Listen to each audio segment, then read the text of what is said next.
सभी प्यारे साथियों को नमस्कार। साथी, आज हम लोग न्यूज़पेपर का एनालिसिस करने वाले हैं और इस एनालिसिस में हम लोग न्यूज़पेपर में जानेंगे डेली डेली जो भी न्यूज़पेपर में स्टैटिक आएगा और करंट अफेयर्स आएगा जो हमारे एग्ज़ाम के लिए महत्वपूर्ण हो सकता है, उन सभी चीज़ों को मैं आपके साथ शेयर करूंगा और ये क्लास आपकी ऑफलाइन रहेगी। ठीक, ऑफलाइन मतलब रिकॉर्डेड रहेगी। ठीक है, तो मेरे साथ जितना भी मैं आपको बताऊंगा वो सारा पॉइंट आप लिख भी सकते हैं और लिख लेंगे तो अच्छा होगा। ठीक है, तो चलिए करते हैं स्टार्ट आज का न्यूज़पेपर।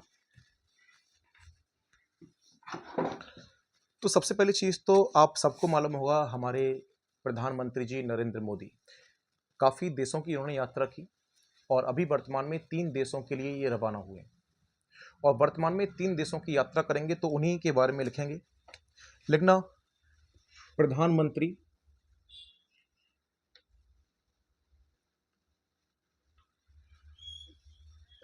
जी की 3 यात्रा। कितनी? 3 यात्रा। तो इन 3 यात्राओं को याद रखेंगे। साथ ही आप लिखना इंडोनेशिया, ऑस्ट्रेलिया और New Zealand. Number 1 Indonesia, number 2 Australia, number 3 New Zealand.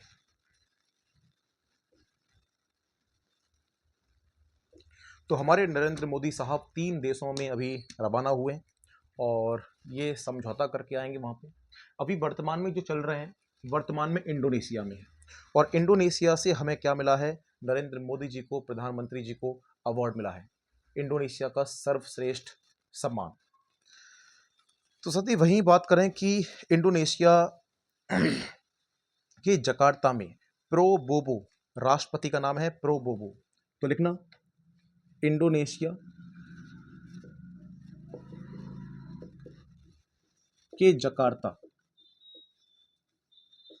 में राष्ट्रपति। तो राष्ट्रपति याद करेंगे, राष्ट्रपति का नाम है प्रोबोवो सुबियांतो।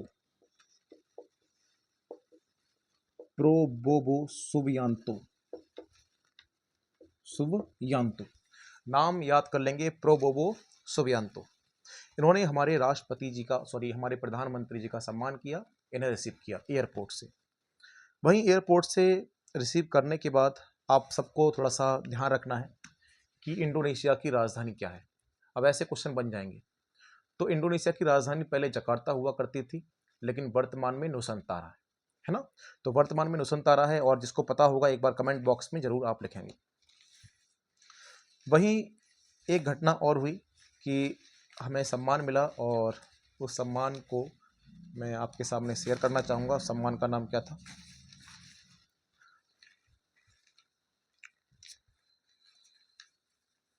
बस जरा 1 मिनट देना।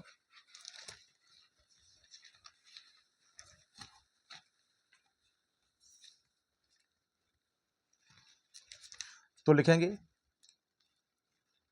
इंडोनेशिया के सर्वोच्च नागरिक सम्मान, यहां दिख रहा होगा,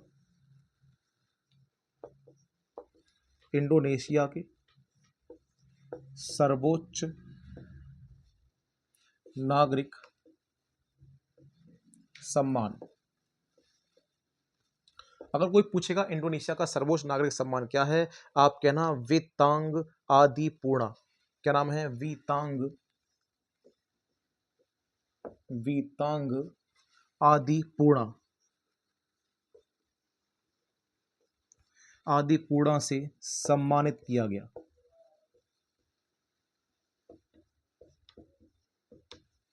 सम्मानित किया। तो साथी बिल्कुल ही याद कर लेंगे, हमारे देश के प्रधानमंत्री जी अभी फिलहाल में 3 देशों की यात्रा करेंगे। अभी इंडोनेशिया के जकार्ता में है। कहां पे है? जकार्ता। क्लियर? तो क्या इतनी बात बिल्कुल समझ में आ चुकी है? ऑस्ट्रेलिया, न्यूजीलैंड में जैसे ही पहुंचेंगे मैं आपको इसकी जानकारी दे दूंगा। वहीं आगे बढ़ते हैं और चलते हैं नेक्स्ट टॉपिक की तरफ। इसको मिटाता हूं, अपने नोट्स में इनको ऐड करते जाएंगे। ठीक है, जो घटना वर्तमान में हो रही है घटनाएं तो बहुत हो रही हैं, लेकिन एग्जाम पॉइंट को देखते हुए केवल उन्हीं पे काम करना है। डालेंगे हेडिंग डॉक्टर ग्रीस भारद्वाज। डॉक्टर ग्रीस भारद्वाज।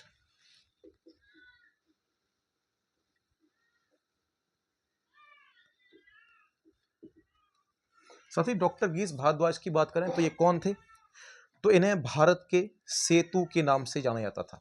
भारत के सेतु पुरुष लिखना, इन्हें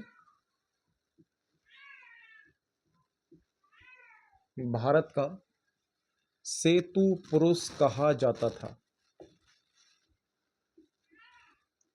पुरुष कहा जाता था। दोस्तों हुआ क्या है, डॉक्टर ग्रीस भारद्वाज का वर्तमान में निधन हो गया है और इनका नाम पड़ा था भारत का सेतु पुरुष। अब ये सेतु पुरुष क्यों पड़ा, वो भी कहानी है। सेतु पुरुष इसलिए कहते थे, इन्होंने गांव गांव जाकर, गली गली जाकर गांव गांव को जोड़ा, जिससे गांव गांव जो है वो शहर की सुविधा प्राप्त कर पाए। कुछ बात समझ में आई? तो पुलिया से पुलिया को जोड़ा, जहां रास्ते नहीं थे वहां रास्ते बनाने की कोशिश की, तो इसीलिए इनका नाम पड़ गया सेतु। और सेतु आप जानते हैं जोड़ने का काम करता है। और वर्तमान में इनको ध्यान देंगे, इनको पुरस्कार मिल चुका है जिसका नाम है भारत पद्मश्री। लिखना, इन्हें पद्मश्री पुरस्कार मिला है। क्या मिला है? इन्हें पद्मश्री पुरस्कार मिला है। और कोई पूछे घटना क्या हुई तो लिखेंगे आप लोग 76 वर्ष की उम्र में निधन। तो हमारे साथ एक व्यक्ति जिनका नाम था ग्रीस भारद्वाज, भगवान की आत्मा को शांति दे, अभी हमारे साथ नहीं है, लेकिन उन्होंने देश के लिए कह सकते हैं बहुत कुछ किया, बहुत कुछ किया। और ध्यान रखेंगे ये कहाँ के थे, तो ये निवासी थे कर्नाटक के। कहाँ के? कर्नाटक। तो साथ ही मैंने दूसरा आपको टॉपिक बोला जिसका नाम था डॉक्टर ग्रीस भारद्वाज। आज ये हमारे बीच में नहीं रहे। वही नेक्स्ट अगले टॉपिक की तरफ बढ़ते हैं।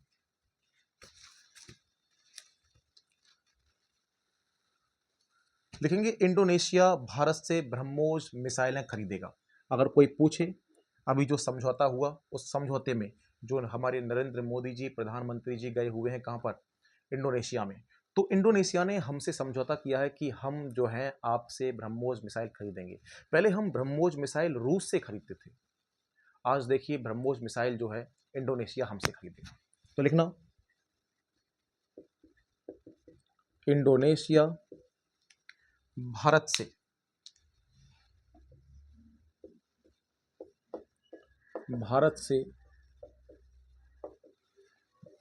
ब्रह्मोस मिसाइल खरीदेगा।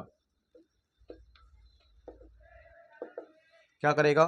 ब्रह्मोस मिसाइल खरीदेगा। तो हम ये सारा टॉपिक कवर कर चुके हैं। तो मैं उम्मीद करता हूं आपको न्यूज़पेपर एनालिसिस अच्छा लग रहा होगा। तो आपको मैं डेली वर्तमान की खबरें देता रहूंगा साथी। और मैं आगे बढ़ता हूं यहां से।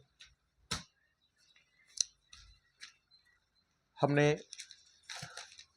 डॉक्टर सेतु जान लिया, ठीक है, इनके बारे में हमने देख लिया, मोदी सरकार के बारे में हमने देखा।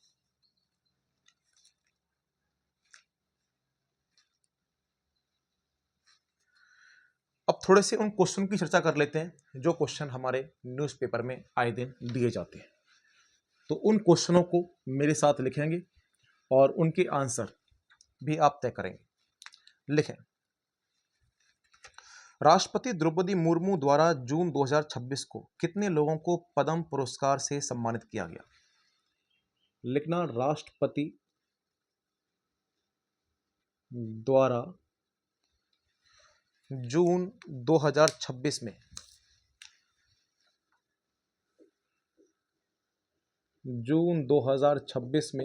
कितने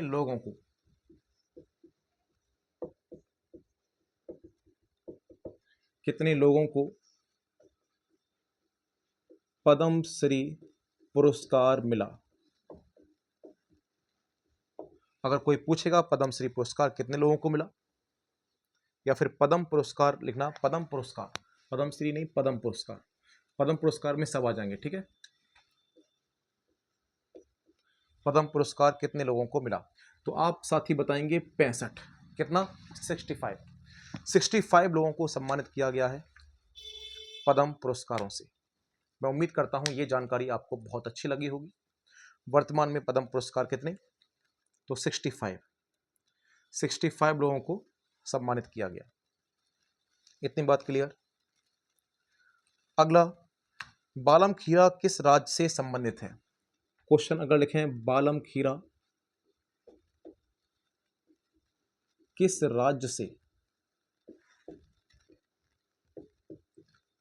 राज्य से संबंधित है? ये क्वेश्चन मेरे नहीं है, ये क्वेश्चन न्यूज़पेपर से है जो आपके एग्जाम के लिए बड़े महत्वपूर्ण हो सकते हैं। तो साथ ही याद रखना, कोई बालम खीरा की बात करेंगे तो सबसे ज्यादा ये होता है एमपी में। कहां पर?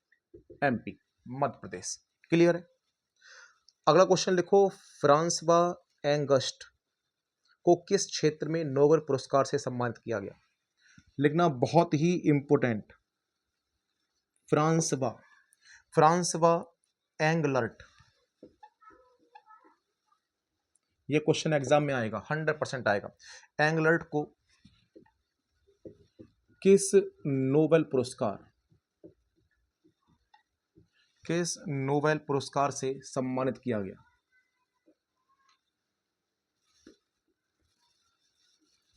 पुरस्कार से सम्मानित किया। तो साथ ही नाम याद रखना, क्योंकि नोबेल पुरस्कार हमें हमेशा 6 क्षेत्रों में होते हैं और ये पूछे जाते हैं। तो आप ध्यान रखेंगे, नोबेल पुरस्कार फ्रांसवा एंगलर्ट को किस क्षेत्र में? आप कहना भौतिक। किस क्षेत्र में? भौतिक क्षेत्र में। क्लियर है। पद्म पुरस्कार 65, फ्रांसवा एंगलर्ट को फिजिक्स में नोबेल पुरस्कार मिला। तो बताएंगे जानकारी आपको कैसी लग रही है। भारत का पहला 3D प्रिंटेड, लिखना भारत का पहला, ऐसे क्वेश्चन तैयार रखने हैं। भारत का पहला 3D, क्या नाम है? 3D printed artificial, 3D printed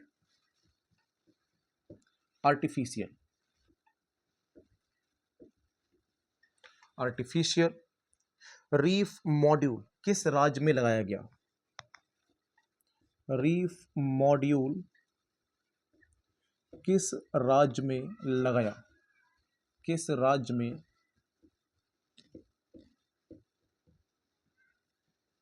लगाया? तो नाम याद रखेंगे, भारत का पहला 3D है और 3D प्रिंटेड होने के साथ साथ याद रखेंगे आर्टिफिशियल रीफ मॉडल। ये कहाँ लगाया गया? तो आप कहना तमिल में। कहाँ पर? तमिल में। तो बिल्कुल तैयार हो जाओ मेरे साथ। अब मैं आपके लिए डेली लेके आने वाला हूं एक न्यूज़पेपर एनालिसिस, और न्यूज़पेपर एनालिसिस के साथ हम करंट अफेयर्स तो मॉर्निंग में करने ही वाले हैं, लेकिन ये क्लास आपकी तैयार हो चुकी है और आज से मैं आपके साथ, आपका दोस्त, आपका मित्र, आपका साथी, इस प्रतिस्पर्धा में आपको बहुत आगे ले जाने के लिए बिल्कुल रेडी हूं। अगला आप लिखना, फीफा वर्ल्ड कप में सबसे ज्यादा गोल करने वाले खिलाड़ी कौन बन गए? फीफा वर्ल्ड कप, आप सबको मालूम है फीफा विश्व कप अभी वर्तमान में कनाडा, मैक्सिको, अमेरिका में हो रहा है और फाइनल कल परसों ही है। उसके फाइनल की कहानी भी मैं आपको बताऊंगा। फीफा वर्ल्ड कप ये किसके लिए होता है? तो भैया फीफा होता है फुटबॉल के लिए। किसके लिए होता है? फुटबॉल। देखना, फीफा वर्ल्ड कप में सबसे ज्यादा गोल करने वाले, फीफा वर्ल्ड कप में सबसे ज्यादा गोल करने वाले खिलाड़ी, तो वैसे तो आप नाम जानते होंगे, बहुत सारे नाम दिमाग में चल रहे होंगे साथी, लेकिन आप ध्यान रखेंगे मेसी। कौन है? Messi, Lionel Messi. क्या हो जाएंगे? Lionel Messi. और इनके बारे में इनकी फोटो वगैरह आपने देखी होगी। अभी डिजिटल बोर्ड का हम लोग इस्तेमाल नहीं कर रहे हैं, वरना मैं आपको इनकी फोटो दिखाता। ठीक है, तो याद कर लेंगे, फीफा वर्ल्ड कप में सबसे ज्यादा गोल करने वाले खिलाड़ी लियोनेल मेसी। इस बार रिकॉर्ड बना दिया इन्होंने। आगे देखें, वहीं चलते हैं अगले पॉइंट की तरफ। दुनिया का सबसे बड़ा जहाज पुनर्चक्रण करने वाला देश कौन बन गया? दुनिया का सबसे बड़ा जहाज पुनर्चक्रण, सबसे बड़ा जहाज पुनर्चक्रण, सबसे बड़ा जहाज पुनर्चक्रण चक्रण कोष्टक में लिखें शिप रीसाइक्लिंग, शिप रीसाइक्लिंग करने वाला देश। मतलब जैसे ही जहाज खराब हो जाएगा आप उसको दोबारा से रिसाइकिल कर देंगे, दोबारा तैयार कर लेंगे। तो केवल एक ही देश के पास ये टैलेंट है, वो है हमारे पास इंडिया। ठीक है, भारत। तो इंडिया के लिए एक बार लाइक तो बनता है, एक बार अपने भारत के लिए लाइक करेंगे। आगे बढ़ते हैं। उल्लास पहल के तहत भारत का छठा पूर्ण साक्षर राज्य कौन बन गया? उल्लास, अभी एक योजना लॉन्च हुई थी उल्लास पहल। उल्लास पहल के तहत कौन कौन भारत का छठा पूर्ण साक्षर राज्य, कौन भारत का छठवां पूर्ण साक्षर राज्य, पूर्ण साक्षर राज्य बन गया? तो आप याद रखना उत्तराखंड। क्या हो जाएगा? उत्तराखंड। तो मैं हिंदी में लिखता हूं इसको उत्तराखंड। तो बताएंगे आप लोग कि क्वेश्चन आपको कैसे लग रहे हैं, मजेदार हैं या नहीं। तो 10 मिनट की क्लास में आप बहुत सारा डाटा जान सकते हैं। हमने फीफा में देखा सबसे ज्यादा किसको मिले हैं, तो लियोनेल मेसी को। कोई पूछे दुनिया का रिसाइकिल करने वाला जहाजों का कौन सा देश है सबसे ज्यादा, भारत। उल्लास पहल के तहत छठवां साक्षर पढ़ा लिखा कौन सा राज्य बना है, तो छठवां बताएंगे आप, उत्तराखंड। वहीं कूटनीति में अंतर्राष्ट्रीय महिला दिवस हर साल मनाया गया। लिखना कूटनीति में हर साल मनाया जाने वाला, हर साल मनाया जाने वाला अंतर्राष्ट्रीय महिला दिवस।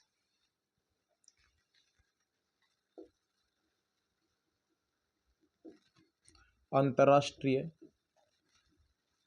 महिला दिवस आप याद कर लेंगे 24 जून। क्या हो जाएगा? 24 जून।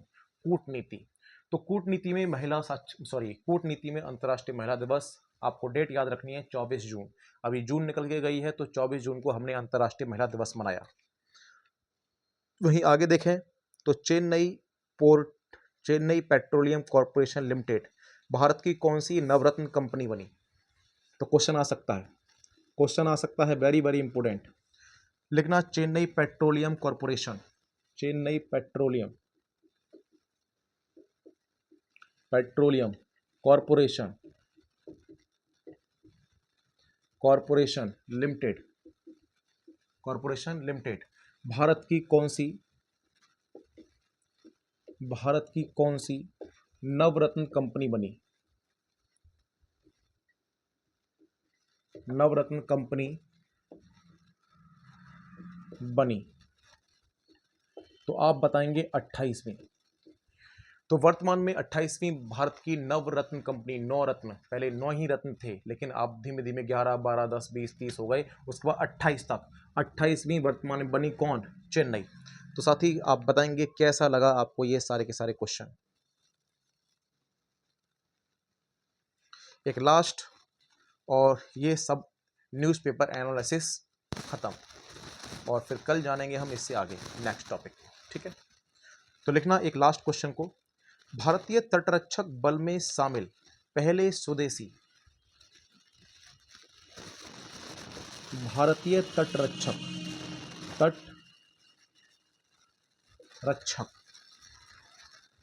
बल में शामिल पहले स्वदेशी, बल में शामिल पहले स्वदेशी। बिल्कुल आराम से तैयार करते रहेंगे। एयर कुशल वाहन, क्या नाम है? एयर कुशल वाहन, इसका नाम है ACB, ACB, एयर कुशल वाहन। H561 का निर्माण किसने किया? H561, H561 का निर्माण किसने किया? मैं उम्मीद कर रहा हूं कि नीचे आपको शायद अगर नहीं दिख रहा हो तो मैं ऊपर यहाँ लिखता हूं इसको, ठीक है ना। तो भारत का पहला तटरक्षक बल में शामिल होने वाला कौन, बताएंगे? एयर कुशल वाहन, एयर, उड़ने में सक्षम है, किसने किया? तो Chougule and company private limited, लिख लेंगे Chougule and company private limited. अब मुझे बताओ कि आपको ये सारा कुछ एनालिसिस कैसा लगा। अगर साथी आप ऐसी क्लासें डेली चाहते हो तो बस आप कमेंट बॉक्स में एक बार मुझे बताएंगे कि हाँ ऐसी क्लासें डेली होनी चाहिए। लेकिन याद रखेंगे न्यूज़पेपर एनालिसिस को मैं लाइव नहीं कराऊंगा, मैं आपको रिकॉर्डेड में दूंगा, ठीक है, क्योंकि मेरे पास टाइम थोड़ा सा कम होता है, उस टाइम के अकॉर्डिंग मैं कभी भी इसको शूट कर दूंगा, ठीक है। वहीं सभी ध्यान देंगे, सभी अपनी जीएस को अच्छी करने के लिए मैं एक पहल लेके आया हूँ। डेली हम लोग रात को 8 बजे स्टैटिक करते हैं ल्यूसेंट का, और ल्यूसेंट को कवर कर रहे हैं। अब तक हमने 6 क्लासें कर ली हैं। आप हमसे अगर जुड़ना चाहते हैं तो सभी लोग रात 8 बजे तैयार रहें स्टैटिक ल्यूसेंट के साथ। सभी को जय हिंद, वंदे मातरम।